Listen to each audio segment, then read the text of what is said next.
What's up, Joe? We made it. Hey, we did it. We did it. We're the responsible, good people that, we're the pros here. We showed up. We did it. Yep. Yeah. We were saying it was there was a strong urge this morning to stay in bed and sleep. To snooze. That's right. Do you ever have like nightmares? And I don't mean like a scary clown chasing you, but like really like unsettling dreams? Yeah, sure, I do. Yeah. Not often, but yeah, it happens sometimes. I had one last night. I didn't sleep well, but it's kind of a recurring one. But it's the recurring dream is that I'm back in college and it's coming up time for finals or the end of the semester. And I realize I haven't been to class in like weeks and I have no idea of what's going on. And I know it sounds silly saying it out loud, not in a dream state, but in my dream, it's just utter panic where I'm trying to figure out how I'm going to pass this class, how I'm going to ever get out of college, how I'm ever going to get on with my life. And I have it. I used to have it a lot, not like daily or anything, but 8-10 times a year, once a month kind of thing. I haven't had that dream in a long time, but I had it last night. It was back, man. I woke up this morning. Like I woke up at 4:30 and I was like, Adam, you're done with college. You haven't stepped foot in a classroom in a decade. And that was to finish up what you hadn't stepped foot into a classroom in a decade before. You are done.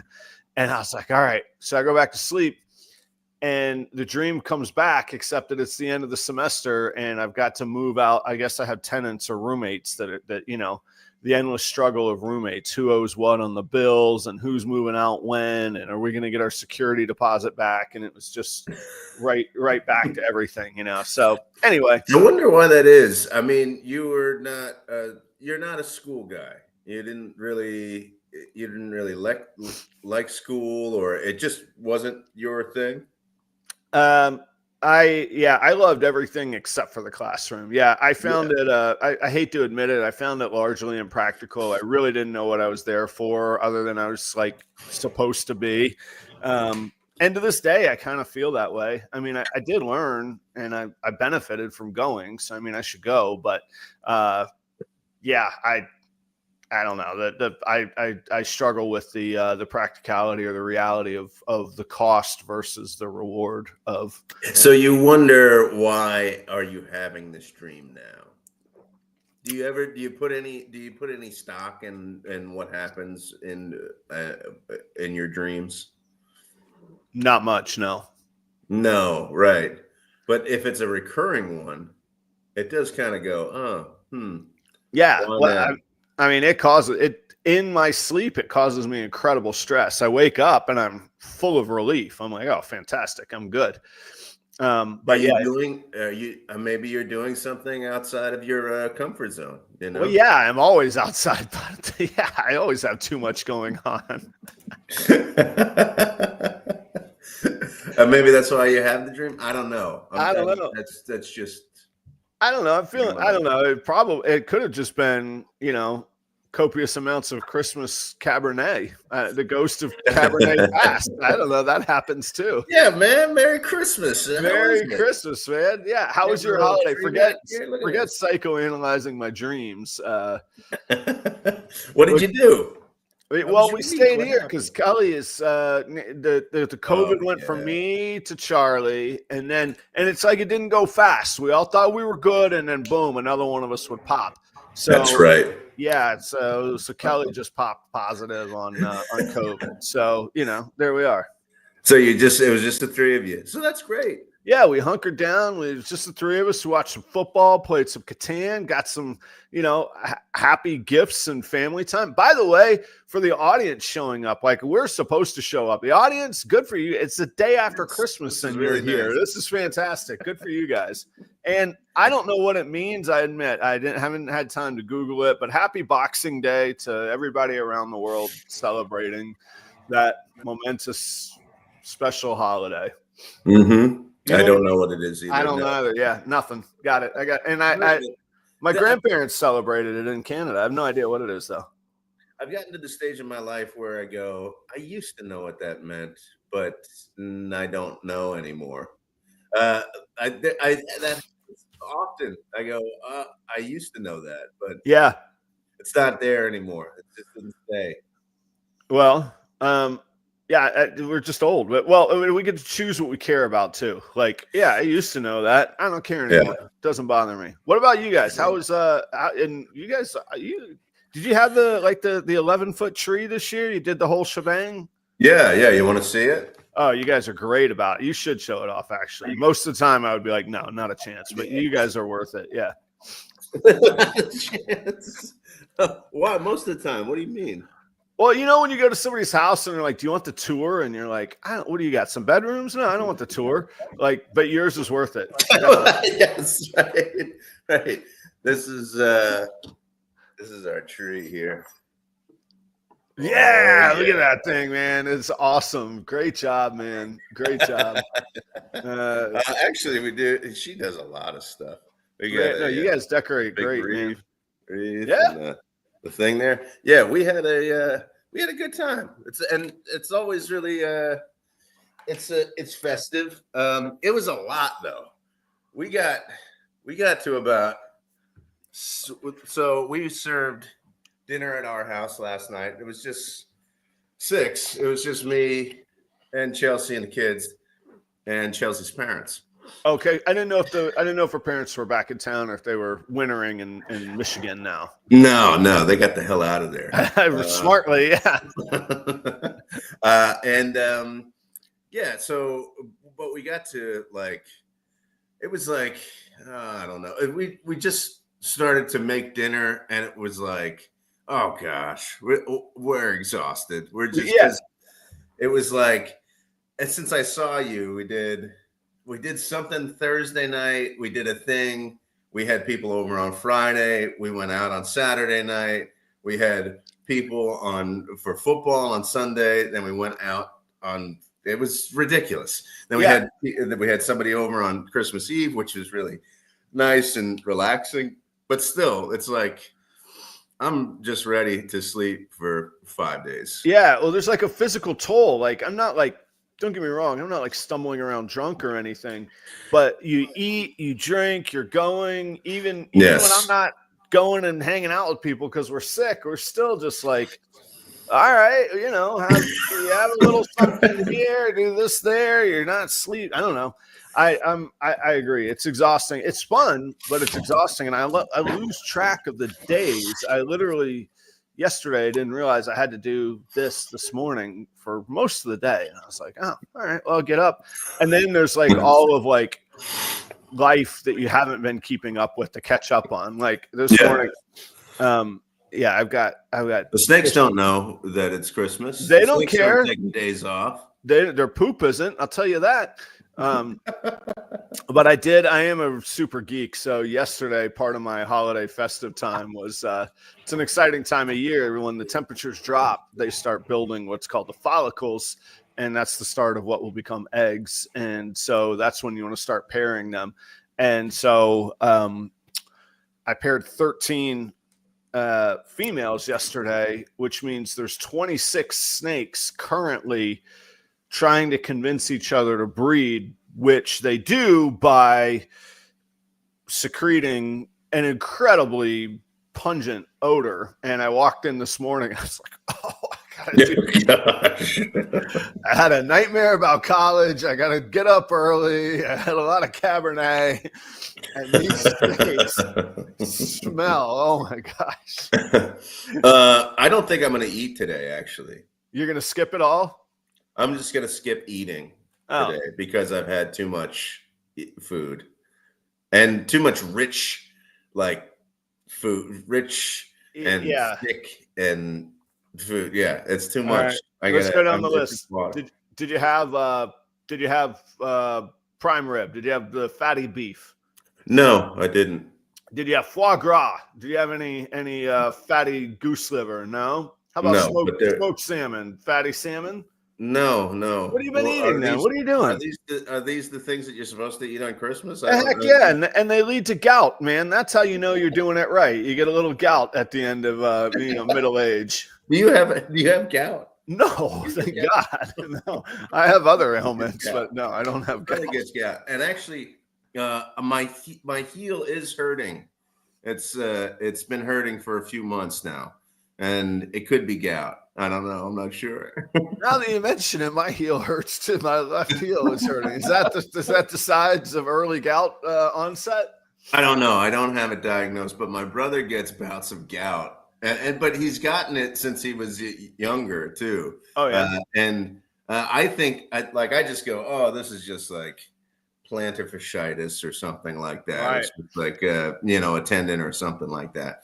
Then I talked to him and he's like, oh, you have to get checked for gout, because that's what gout, like, I guess you get pain in your feet or in your limbs. I don't know. I'm not sure. Yeah, the extremities, man, and all joking, like I joke about it. That used to be like the joke. Like I'd run down the specials on the menu, and people were like, "Oh my gosh, that all sounds amazing and ridiculously rich." And I'm like, "Yeah, for dessert, we have a side of gout tonight, and that's cool." But yeah, there's days where I'm just like, "Oh, I want nothing but salad and a fresh fish, and we'll call it a day. That's it." We did probably today. Yeah, this is what we did on Christmas. Was we usually do like a theme. So we did like Italian last year, and then we did German one year, and yesterday it was kind of French.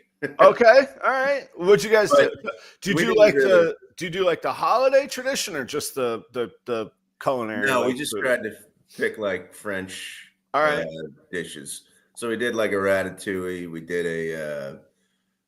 did our main dish was chicken cordon bleu. Wow. Okay. Good. You go all in though. That's cool. Yeah, like we were gonna do a beef bourguignon, but like then we started to look at that, and not many people like are huge beef people in our family. So yeah. So then we were like, okay, let's do I don't even know if chicken cordon bleu is actually French. It sounds French. It is. It's you got the French words. You're good, man. Yeah, that's a French dish. Yeah. And then we did like these potatoes that I can't even pronounce what they're called, but it's basically scallop potatoes. You do the layers on it through the whole dish. Yeah, very good, man. So that's what we did. Dauphinoise, right? Potatoes dauphinoise. Yeah, it's something like that. Yeah, that's right. So yeah, it was rich. It was thick.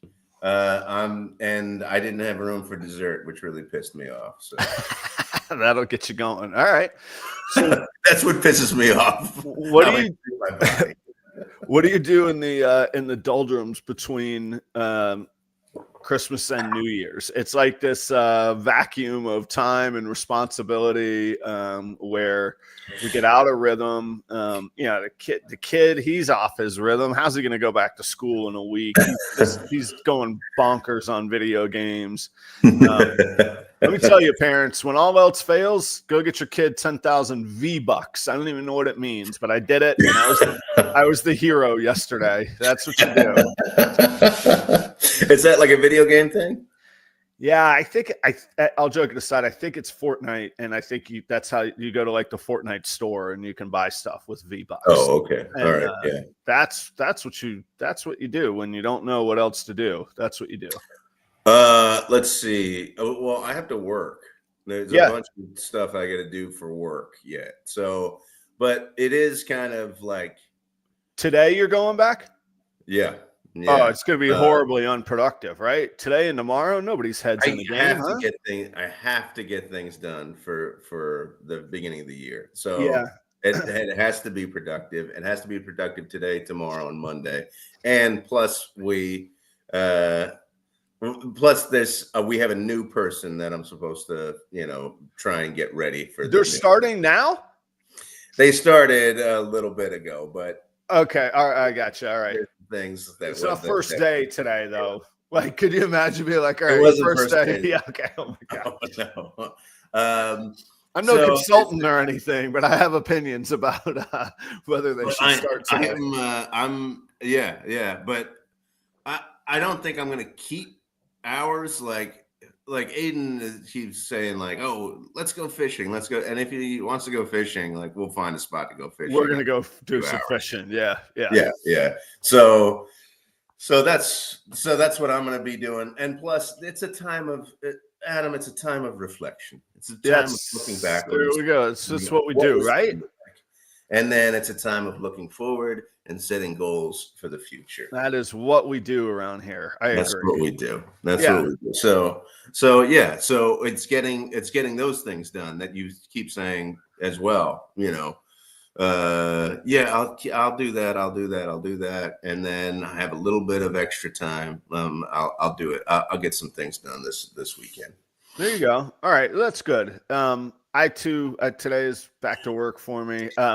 One of the downsides of the whole, self-employment entrepreneurial mindset is that there's no stash of PTO, man. If I'm not working, there ain't no money. Right, things go downhill. Yeah, and then like you say, the old snakes, they don't care that it's a holiday. And let me tell you, who really doesn't give a damn is the rodents. They well, you know, they just continue.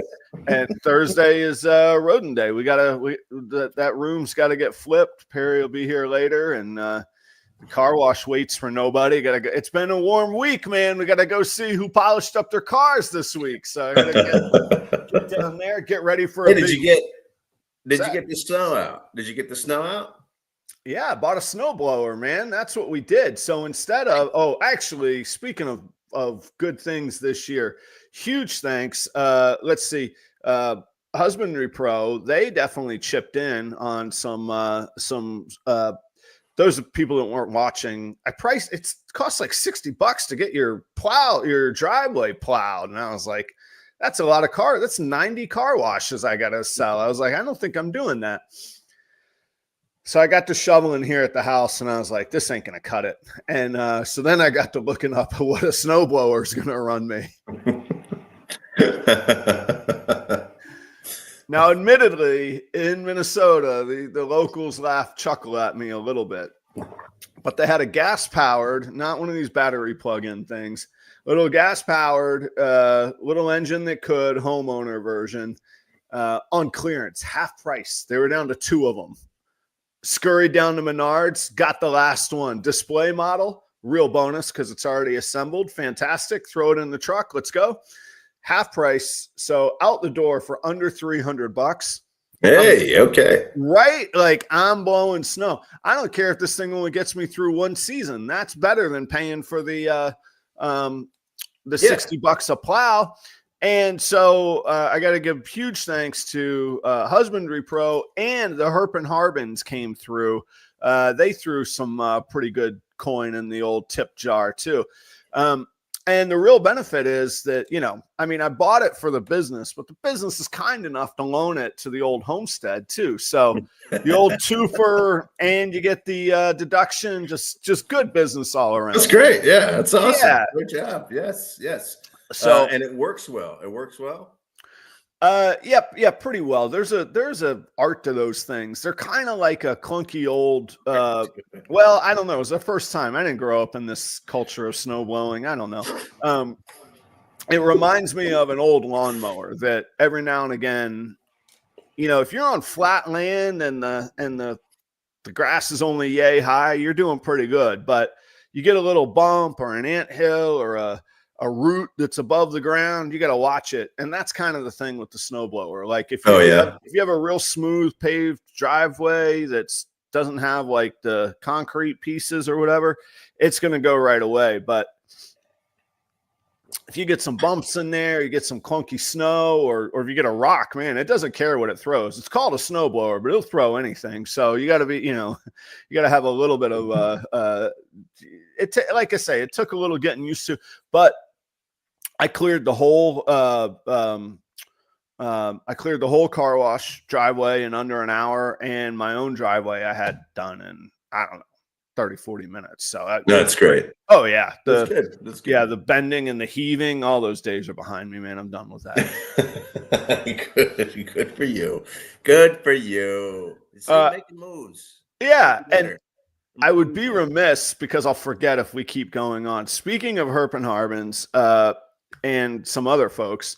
The 15 minutes of lame competition has concluded. And I know you don't follow the industry as closely as the rest of us do, Joe, but I wanted to let you know that our good man, Charlie Ryan at Reagan Renee Royal Pythons, came away with this year's victory. Yes. He did a great job. Herp and Harbins have become very good friends, and they're wonderful people. They came in, I think, technically second, but the participation from everybody was great this year. The brand expansion and awareness that everybody's going to gain from it was great. There's good people in this industry and hobby that are going to be active and carrying it forward, which is fantastic. I sound like an old man, don't I? But it's really great. But Charlie came away with the victory. I think that his wrestling promo on the debate stage, I think really sealed the deal, in my opinion. He went all, I mean, he went full, just, you know, yeah, I did see that. The tens and thousands of Reaganites around the world came through and, you know, really sealed the deal for him. So very happy. That's great. Congratulations, Charlie. That's awesome. But I will say on the Herp and Harbins, down in the description, guys, if you're looking for something at the end of the year, you're feeling like it's a good time to give or to care or to give back, there is a scholarship set up for veterinary students at the University or Auburn University. Did you say University of Auburn or Auburn University? That is in memory of Dr. Tom Harbin, who's the father of Josh. And what a great legacy, what a great lasting way to give. That is it's a fully endowed scholarship. And it's not, you know, if you have any concerns of is the money being managed properly and all that, it's managed through the University of Auburn College of Veterinary Medicine. And I think it's a great cause. Feel free. The link is right down there. I can assure you there's no amount too small. So if you got a little itch to do a little something this time of year, there's a suggestion for you. So there we go. I think that's all good messages anyway. So congratulations to Charlie and everybody. Yeah, that's awesome. That's great. That's great. When was it announced? I missed it. Christmas Day, yesterday. Yeah. Chris Eaton does it live. They had to go to tiebreaker. They had to call in a prior winner that did not have a vote or a say. They called him in and said, look, man, it's down to you. The popular vote counts for 25% of the contest. And then there's 3 judges that each get another 25%. Quick math can say that you can end up with 50% right there. Right. And that's what happened. And Paul from Large Marge Morphs got called in on Christmas Day away from his family for the live.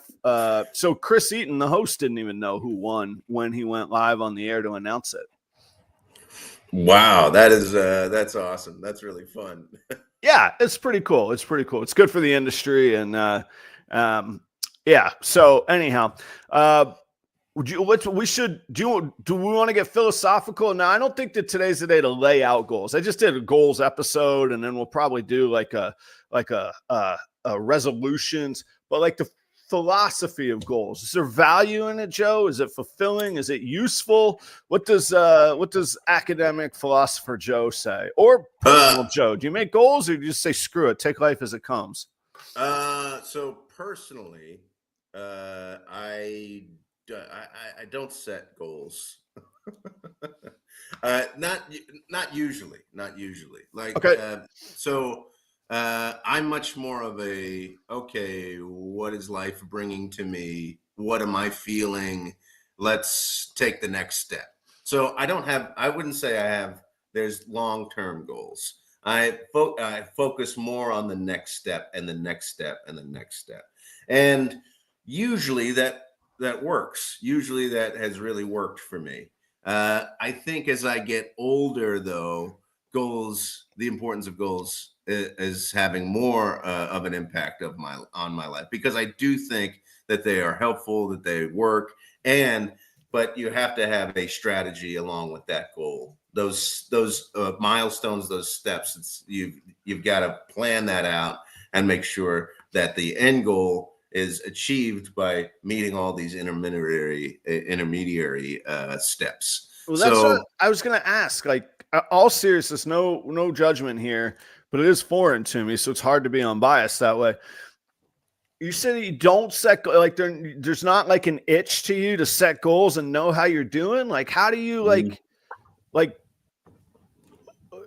do you see, like, what's the first question everybody asks? Where do you see yourself in 5 years? Like, what do you do? Like, do you have like an outlook, or is it just like, what's that line from Big Daddy? Like, is it just don't die? Like, what's your goal here? Like, how do you? Yeah. Yeah. That's it. It's stay afloat. Yes. It's much more like, I guess a part of me is very much, you don't know what's going to happen. There's no way that you there's no way, right? Yeah. So you can spend time planning, and there's something that might change in your life or in you that derails all of that planning. It could, but there's also, you could shape outcomes, you can affect outcomes. Yeah. I think in terms of, that's why, like, as I get older, it's becoming more apparent that that maybe that there's something to this whole thing. While my lifestyle has led me to a terrific place, I love my life. I really am enjoying myself. There is there's something different that I want to do, and I think over the next year, I gotta make those decisions to take steps to get there. Because I'm not going to get to where I want it, to what I want to do without making the long-term plan. That's for sure. So I have to put that in motion, and that's the part that's foreign to me, is making sure that is those long-term things. Like, I hate that I have to go through this next phase of my life to get to where I want to be. I just want to get to where I want to be. Yeah, you just want to flip the switch, but you get, that's not how it works though, right? I mean, you know that. That's just, well, yeah, sometimes it doesn't work that way. but also, I don't like, there's a part of me that doesn't really like, I don't have a plan for myself in 5 years. There's a part of me that doesn't want for something in 5 years. The part that I focus on is here and now, and what do I want to do right now, today. And I don't know. It's worked so far. yeah. But there are parts of my life that I'm not content with, that I have to plan for. That's for sure. Does let's get like super macro for just a second, and this is boring crap, but I'm just interested now. Like, what about like long-term, even like long-term, like health or like retirement goals, or I have this like impending doom of how am I going to live when I'm 80? Yeah. I don't know. And I know there's a classic response like, well, I might not live that long. That's not guaranteed. Just enjoy today. I'm like, yeah, I know, but I do plan to live that long. And when I live that long, I'd like to be able to not do it in what's the word when you're broke? Destitution. That's not what I want. Right. So, yeah. I think, does that bother you? You're right. I think it's starting to bother me.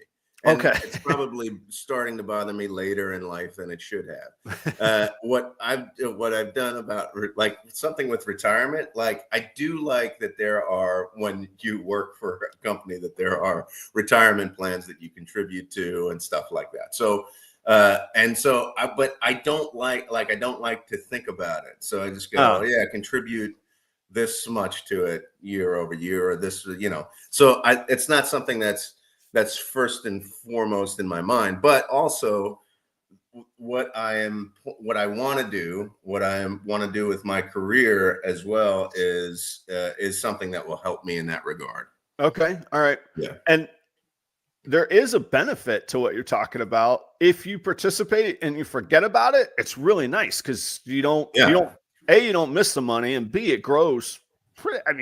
At first it seems like it's forever, because they're like, 1 year, and then make anything, 2 years, and make anything. Suddenly 20 years goes by, and you're like, oh, damn, there's something to this compound interest thing, you know? Right. Yeah. And it can be pretty good. So, okay. So I will say that one of the goals I set a goal, really not. So this is the story I tell about goals, right? Okay. I was when I met Chelsea, I met her in a bar in San Antonio, Texas, and I was fit. I was running. I was lifting weights. I was in great shape, right? And she was also in great shape. She's always in great shape, but she was also, training and stuff like that. And so, Yeah. And so you guys when like, I met, even still, like, even not in shape, like, did you do like you did some races this year, right? I did. Yeah. Yeah. We did a savage race and stuff like that. Yeah. That was fun. But I was like really training, and Right. I said to her, I was like, well, it was just something that I don't know. We were talking about training and stuff like that when we first met, and I was like, well, I'm going to do a triathlon this year. Like it came out. I don't know. You were trying to win the girl. Those are the words you felt that you had to say to convince the girl. And I was like, what are you saying right now? and so I said that, and then I was like, well, I'm probably not going to see her or talk to her. She lives in Florida. I live in Pennsylvania, whatever. But we happened to keep in touch after that. Turns out, yeah. A couple of weeks later, she was like, when are you doing your triathlon? And I was like, oh, yeah, I did say that. so I then I did a triathlon that year to make sure that I wasn't lying. Among other things, yeah, among other goals in that bucket. Yes, okay. So I do think that if you do set goals, and then I set like a calendar. That's the thing. Like it wasn't like I set the date, I set the thing, and then I just like worked towards that, and it shaped the way that I lived for the next few months. But I do think that it's important when you do set goals to tell people, because if you don't tell people, you can just trick yourself into thinking, well, that wasn't really a goal. To tell people, to share it with people, I think that's a really important thing to do. That's what I've heard. And like, even in like, and I don't mean to be insensitive, but even in like recovery programs and things like that, it's tell people, and you're going to get support. You're going to get accountability. You're going to feel like a hypocrite. Maybe not. That's a harsh word. Let's get out of the recovery section. If you're reaching goals and you're not holding up your end of the bargain, you're going to look like you're dropping the ball, and you're going to be responsible to the people around you that you said you're going to go for this goal. Yeah. Yeah. Right. Much like your triathlon. Yeah. Right. Exactly. Yeah. If it's out and you care about the people, but maybe tell somebody that you care about. Tell somebody that you want to have like you. Right. Yeah. If you're looking for a life partner, like I'm not proud of myself for the resolutions that I said to you all last year. And looking back, because I did technically meet one of them, but I didn't meet the other. Well, let's talk about that for a minute, because that's the part of the goals thing where people, I think, take it either too seriously, or it becomes so overwhelming that they're just like, well, screw it. Yeah. I don't think that sorry, let me not try and talk in double negatives here. I don't think that just because somebody didn't hit something 100% makes it a failure. In school, you get A's, B's, C's. You get a history degree with C's. I can tell you that right now.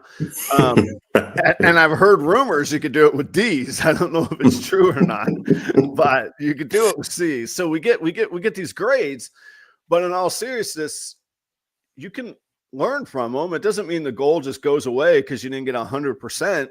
And that's kind of life. Like, some things you're going to exceed the goal and you're proud of. You didn't quit that because you went overboard.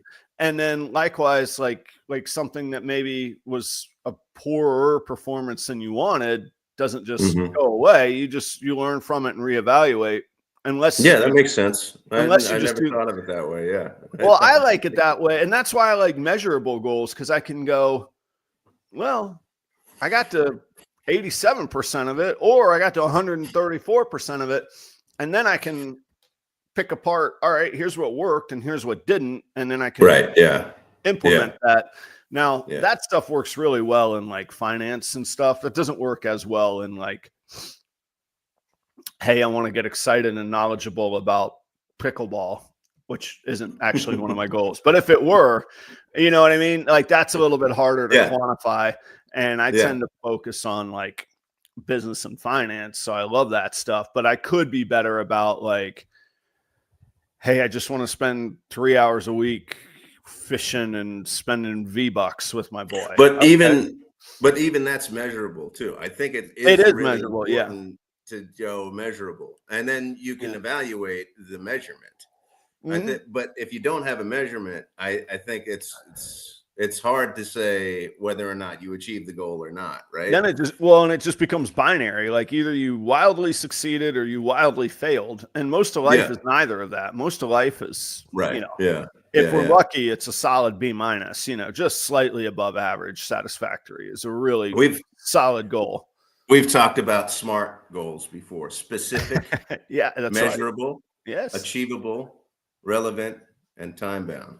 Yes. Specific, measurable, achievable, relevant, and time bound. See, now this is interesting to me that you have that breakdown. And then in the first sentence, you're like, nah, I don't deal in goals. That's for I don't think, no, I'm not saying goals are bad. It's just not usually. Now, like in my profession, I look back and I think it's hugely important for me to set goals in my job, within the parameters of my job. Okay. Personally, however, they're just not a huge part of my life. No. Yeah. What would you say? And I think you know this, maybe the audience knows or not. I have like a life spreadsheet that every year there's a goal, and that goal is programmed out till the end, which is when I hit a certain number and I go, I'm checking out, I'm done. See ya. Time to go blow some money. And and I use that. That's like my barometer. If I'm ahead of that, and I check it damn near daily. If I'm ahead of that number and I'm looking to splurge on something, well, then we have the money to splurge on that. If I'm behind, no, you don't get to do that. You got to catch up. You're missing your goal, Adam. You don't get that, Gibson. This is a big milestone birthday this year for Kelly, and I'm planning on she really likes theater, and you only live once, so let's go to Broadway for 3 days and just and when I say let's, I really mean her, and I'll get through it. But could there be anything worse than 4 hours of Les Mis? Oh my gosh, no, thank you. But oh my gosh, 4 hours? Give me 90 minutes. Like let me get in and out. The first intermission, I'm gonna sneak out, and I'll see you at the end, kind of deal. Come on, man, that is the best. It's so all great. The singing. Oh my goodness. Anyway, so we're going to do that, but I got it now. I have to incorporate that into the goals. That's an extra X thousands of dollars that we got to put in because it's a big deal. So, but I really enjoy that. I get like, what do you call it? The hits of dopamine. Like when I check it and I'm like, hell yeah, I'm ahead. It's not even that I want to go blow the money. It's like, I'm almost even like, let it ride, because that means tomorrow I'll be ahead of the goal too. Yes, don't touch it.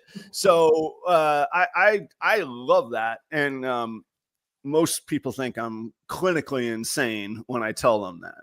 Well, I think this is why this is a good conversation between the two of us, because I think probably the sweet spot is somewhere in between you and me.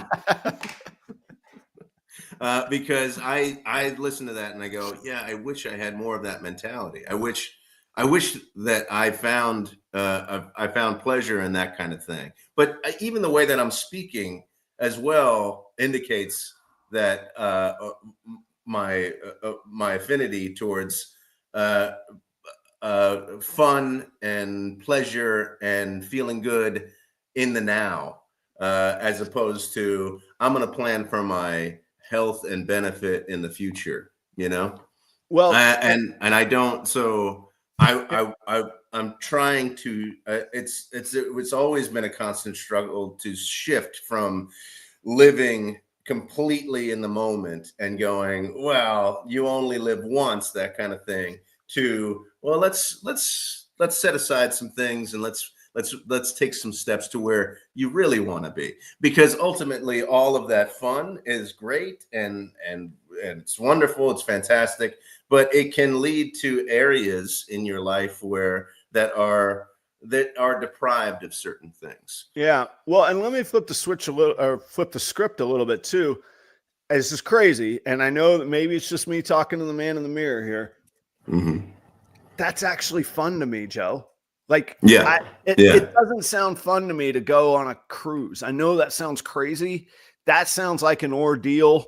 And I'm going to go in a big circle and end up right where I started. And yeah, there'll be a little adventure, but that's all plastic adventure. It's just all created. And that's what's on my mind, because Kelly's going to go on a cruise in January. She's going to go enjoy herself. Mm-hmm. I'm not that interested in doing so. Don't get me wrong. I would do it if it were like offered to me, but like, am I like drawing that up? Nah, that's not that exciting to me. I really do enjoy, yes, on one hand, it's planning for the future, but it's a whole lot more of, hey, look, I'm not going to be homeless tomorrow and I can pay my bills. And if I want to have a ribeye on Friday nights, I could splurge and go have a ribeye on Friday nights. And I really love that kind of thing. So that is actually fun to me. And I just have had to accept that that is different than what a lot of people think as fun. But yes, but I think that there are a lot of people who think that way as well. I don't think that you're. I think that the more and the older I get too, I meet more and more people like that, and I go, "Wow, how did you get in that position?" Well, they had more. They had more. They had more plans. They had more. They knew earlier, or it's not that they knew earlier. They're just wired in a certain way where they go, "Okay, well, if I want to get to this point at this age, then I got to do X, Y, and Z." And it's just strange how I've never been like that. I think that I am the anomaly. I think that I'm, but it could be because it's happened to work out for me. Well, that's true. Yeah, it doesn't work out. If it's going well, don't change it. I'll tell you. I feel like I'm riding a wave that I kind of go, is it going to crash this time with this decision that I'm making right now? And sometimes I think, oh yeah, that maybe it is crashing right now. But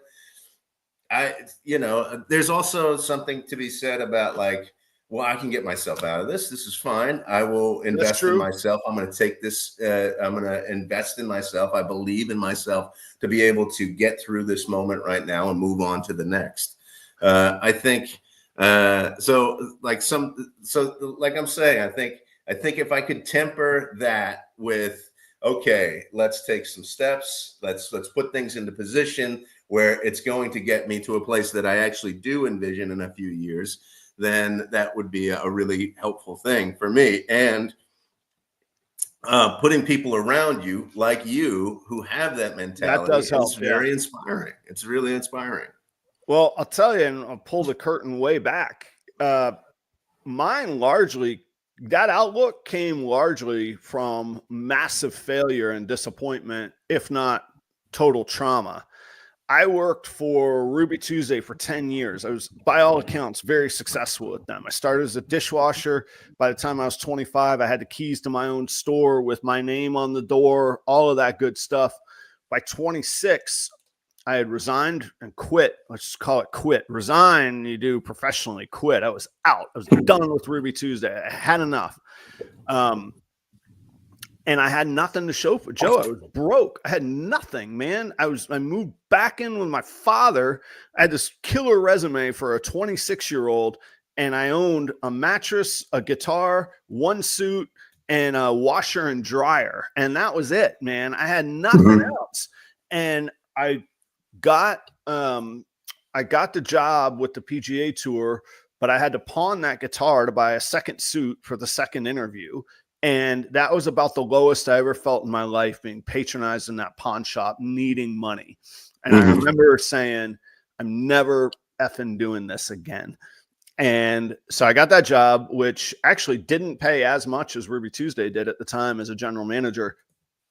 And that's when I was like, all right, I'm going to figure this out. And I started with what you're talking about, where I just was like, all right, let me max out this savings stuff and try that. And then within a couple of years, a few years after that, I had met Kelly and we had kind of started our life together. And we both felt like we were doing pretty good for ourselves, but you don't really know, at that time, like mid to late 20s, you're like, I'm doing great. And you're like, am I doing? I don't know. All the stuff I thought I knew, I got no idea. We had a kid coming and all of this. And that's when I was like, you know what? Let me draw up a plan. And man, you talk about eye rolls. You should have seen the eye roll. Kelly's like, you're going to map out our life. I'm like, yeah, you got that right. We're going to figure this out, because I am not going to be living in my dad's spare bedroom with nothing to show for it ever again.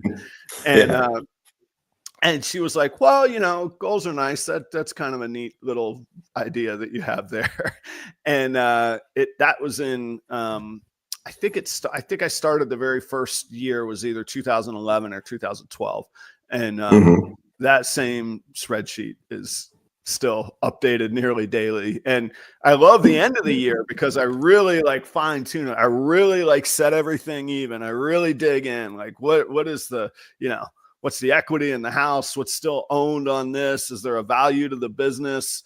All of that stuff I plug into there. So I get to do that this week. There's two things that I think I've been listening to you, and that's one is that we both. So Chelsea is different from me in that way as well. Oh, is so she? Okay. Chelsea is better at we whiteboard stuff. So we don't have like an Excel spreadsheet that's permanent, but we have a big whiteboard that we break out every once in a while. And then we go, what do we want to do in the next few years? And cool. And we brainstorm and we go through and then we go, okay, what out of all of these projects and out of all of these things, when are we going to get there? When are we going to get there? So and she's much better at that than I am. And so, but when we have those things in place, we achieve them. So we both have people in our lives that I think temper the way that we are in a certain way. Yeah. So that's number one. Number two is, yes, I have, in terms of my professional life, I've been able to ride a wave, I think, of moving from industry to industry, right? To go, okay, that's really good. Let me try this other thing and kind of jump to this other thing. And it hasn't really. That's kind of your thing, really failed. Right? Yeah, it hasn't failed me.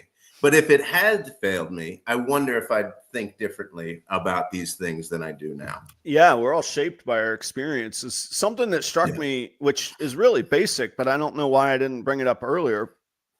For me, goals are dreams. Like you're talking about the whiteboard and working with your partner through life, how you're going to create these things together. Like, that brings like a smile and joy because I'm like, that's fun. I could see it when I was saying that. You were like, they whiteboard. Those are dreams, man. You're drawing your dreams to yourself. Like you're like telling yourself how you're going to meet what's going to make you happy. Yeah. Yeah. And it's a lot. It's made it a lot more fun too when you have somebody who's working through it with you, especially when you have the mentality like I do. That's kind of like F it.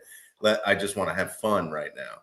Yeah. So I think it's super important to have somebody that you're compatible with to work through these things together. Definitely. All right. What was your, did you have some like it's a good time to get nostalgic. Like, did you have like a favorite thing this year or neat things or like what, like what's the reverse of looking forward at dreams and goals? Like, what do you look back on and you're like, man, those were the days. Yeah, I think about that stuff all the time, especially. So I would say our family trip. That was, Oh, it's and magnificent, right? You went to Europe and like 7 yeah, different states on the same trip. and to be with people who had never been there.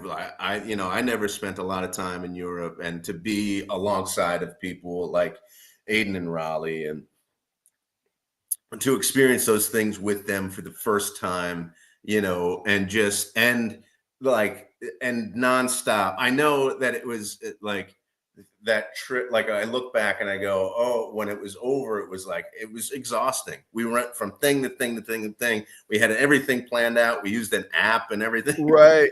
We built this itinerary, and it was exhausting, but it was so stimulating and wonderful and fantastic. That was probably my favorite thing, besides surviving a terrible infection.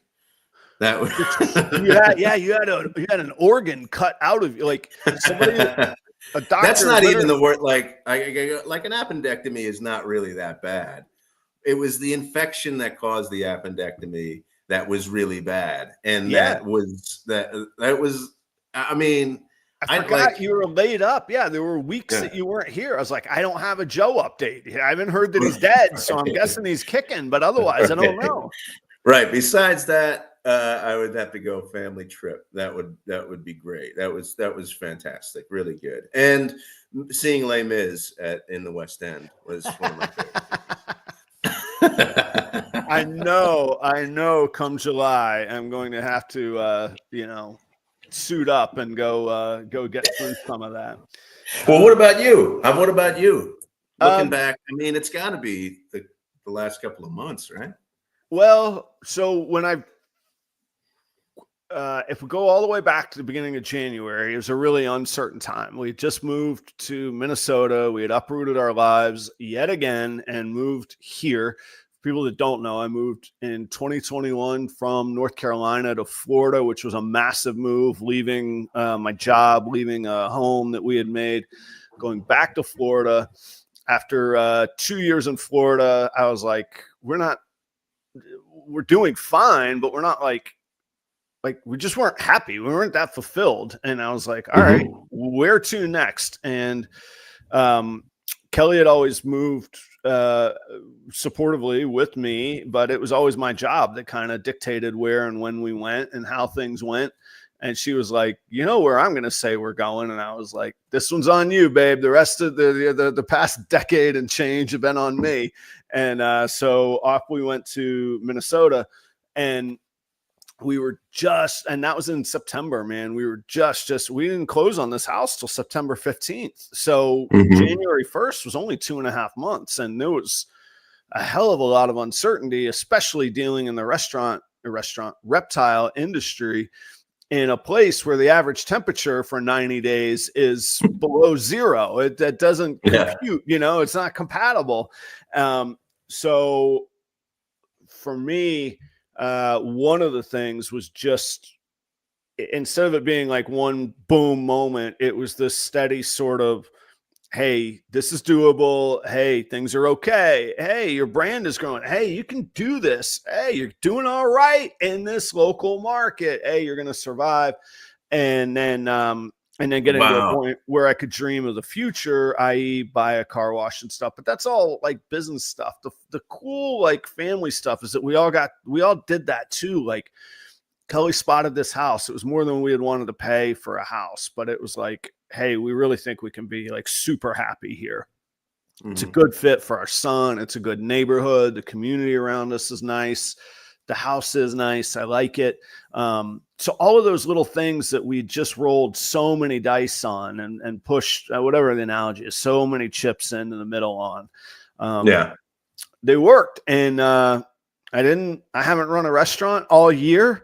That's a victory. And the other cool thing is that my son is really, I say this almost every year, but he's just changing incredibly. He's 12 right now, but in 3 months he'll be 13. He's going into he's in 7th grade, and it's just wild life changes happening, and you see that, like, even last night at Christmas, like Charlie wasn't in the room, and I looked at Kelly, I was like, that kid is going to be massive. He is all legs and arms. I mean, his hands are bigger than mine already. He's like a puppy with Wow, big really? paws. Yeah. I'm like, oh my gosh, what happened to this kid? So, just seeing that, and he's really kind of getting his own identity and who he's going to be, and, or who he doesn't know who he's going to be. Nobody knows who they're going to be when they're 12, but like, he's just, see all those things, and here we are just living, making it, having our own, happy little Shira family life. This is interesting. Like hearing when you asked me that question, I thought of an event that happened, and I went larger than what popped into my head. Like when people ask me that, like what was your favorite thing about this past year? I kind of go, okay, what was the best meal I had? Like, right. And an experience, like this one experience. Those are the things that I live for. Those are the things that I love. But your response was the growth over time and how you did it together even that is kind of a different way of looking at the good things in life. What's good and what's not bad, but what's good. What are the peaks? What are the highlights? Yeah. So even our approach there, and then I have this thing when you talk about Charlie too, and it's something that I get upset about, but I wonder if you think differently than me. So Aiden is very into this football, kicking, sports, Right. athlete, being an athlete, that kind of thing. And so he tells people, like, I go, okay, envision yourself being who you want to be then, and really take a bite out of it. Yeah. Really go into it. So he's stretching every day. He's working out every day. He goes and we got him in we had our first session with a kicking coach, that kind of thing. Like, really, if this is what you want to do, bite into it and don't look back. Keep going. Envision yourself doing this. Now, when he tells other people besides me that this is what he wants to do, they go, oh, that's really great. You better have a backup plan. Yeah. So, which I go, okay, I understand that way of thinking, but it chips away at this vision that he has, right? And I think to be realistic, that he should, do things so that if this doesn't work, that he has a reasonable trajectory.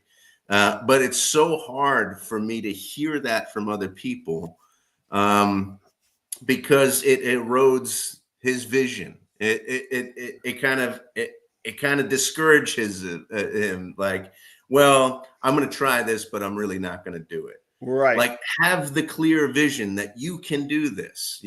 That's what I wanted from him. But every time he hears have a backup plan, have a backup plan, have a backup plan, it chips away at that a little bit. What do you think?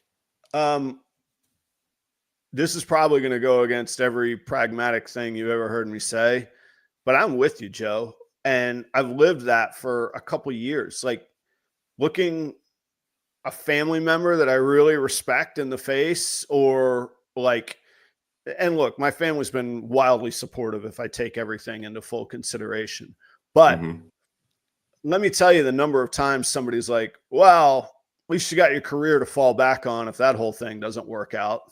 And that's the smart thing to say. Yeah. Cause you got to live, and you got a kid that you can't be hungry, and a wife that you're committed to, and vows that you took, and all of that. It's so hard to see through that, and nobody's ever going to stop saying that. So I think you're exactly right. As long as it's feasible and realistic, and even if it's not quite realistic, but he could go after it and he's doing it, then do it with everything he has. So you can always learn something else. You can always do something else. And he's a great person, and he's a great asset. He'd be a great asset in so many places. And I really, I don't want to get too specific or too personal, but I like when people look at things a little different than everybody else does. And I think he's got a bit of that to him as well. So I really empathize with that. I think there's a great, like, unseen avenues. All these other people that are like, well, you better have a backup plan. Yeah, I got your backup plan. I'm going to make my own way. Yeah. Yeah. More power Yeah, to you. exactly. Good job, Yeah. man. So Yeah. like, I love that. That speaks to me. But yeah, you hear it constantly. Well, that's neat. But what are you really going to do, Adam? Yeah. What am I really going to do? I'm going to expand and I'm going to take over and I'm going to win. That's what I'm going to really do. Like, I'm going to figure it out when I didn't draw it up that I was going to buy a car wash, but I was prepared for when an opportunity came that I was going to figure it out and I was going to solve that problem. And, and to go all the way back to the goals, writing a budget helped me say, I beat my budget by $17,000 this year. That's why I'm going to go do this, because I already got over that hurdle. I'm going to get over this one.